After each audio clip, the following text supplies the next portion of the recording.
Today I'm going to talk about 3 factors which I think make a link extremely powerful for your business. So if you want to build the most powerful links that you possibly can, these are the kind of things that you want to prioritize.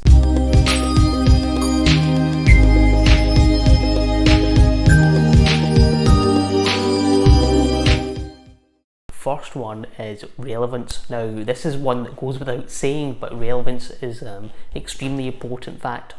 And of course there's varying degrees of relevance as well. Some are going to be more relevant than others, on the scale as a spectrum.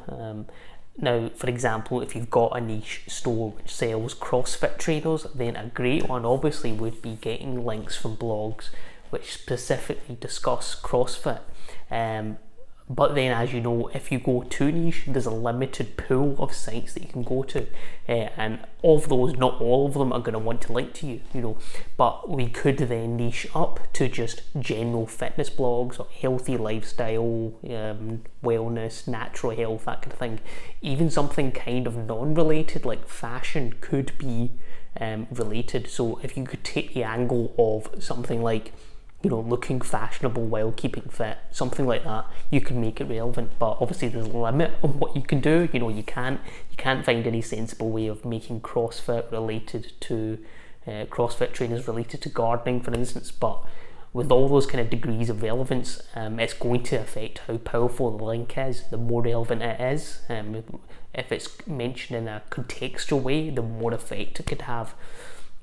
Even something like geolocation can have relevance. For example, if you've got an event management company based in Manchester and the city itself is something which plays a part in the website and its content and message, then it's definitely worth building links from other businesses in Manchester, especially if they have somewhat of an industry relevance or some crossover. Now the second thing you have to think about is authority. Now this is something I want to clear up.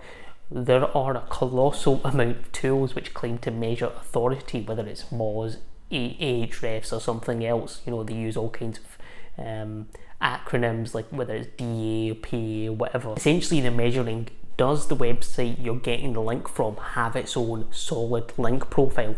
If the answer is yes, then that is a good authoritative link to have. Now, it's the reason why you're not going to get any long-term results by just building loads of new blogs and linking to yourself from it, which a lot of black and grey hat SEOs are doing. Google used to use an old system called PageRank for measuring this kind of authority factor. However, that's been removed now because they didn't actually want people focusing on that number. And the way they measure authority now is a lot more complex and intertwined with various other factors now. So of course you need to factor in authority at some point, and it could be that some very valuable and relevant links which meet all the right criteria, but the site itself isn't very old. That could be a reason why it doesn't have authority, because it isn't that old. The blog might have been around for less than a year. So in that case, you could argue it has low authority.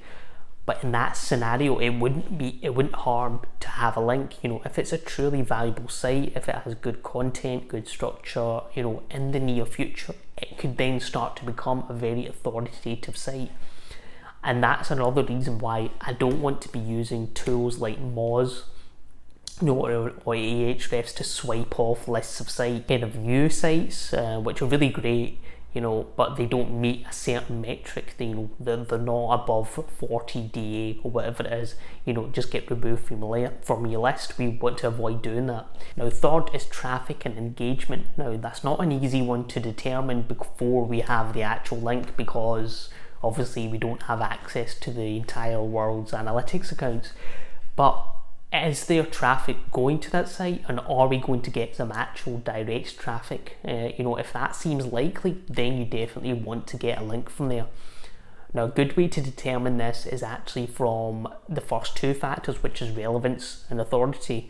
So if you can write just the right content with that link, or have the link very strategically placed on the site, then you can funnel some traffic to your site with great effect. And better yet, the traffic itself is a really important ranking factor. You know, if search engines like Google see that people are clicking on your link, if it's contextual, if it's relevant, you know, and the people are then clicking through to your site and they stay on your site, you know, and they engage and the bounce rate is low, then you've hit the jackpot. You know, not only have you very successfully engaged with traffic going through to your site, but you've improved your authority in the eyes of Google, and by extension that's going to improve your rankings, you know. And then obviously as your rankings improve, that's going to increase organic search traffic, which, you know, it's kind of like a never-ending circle, which will further engage in your site, etc, etc. So you get the idea. So really those are the only really the three metrics you want to be focusing on the most. You know, I've said it before, but I'll keep saying it till I'm blue in the face. You don't want to overuse metrics like DA or trust flow or whatever. You know, you want to focus on real world metrics. You know, perhaps they don't have an associated SEO tool, but they require a bit of human thought and a bit of human intervention. You know, after all, that is the true essence of the internet. It's about making human connection. So my philosophy on it is you want to increase the amount of human input to really have a big impact on your marketing. You know, the more automation you use, the more the quality suffers, in my opinion. So hope that answered any questions you have, and obviously you just leave any comments. You know, if you want me to answer any questions, then please do so.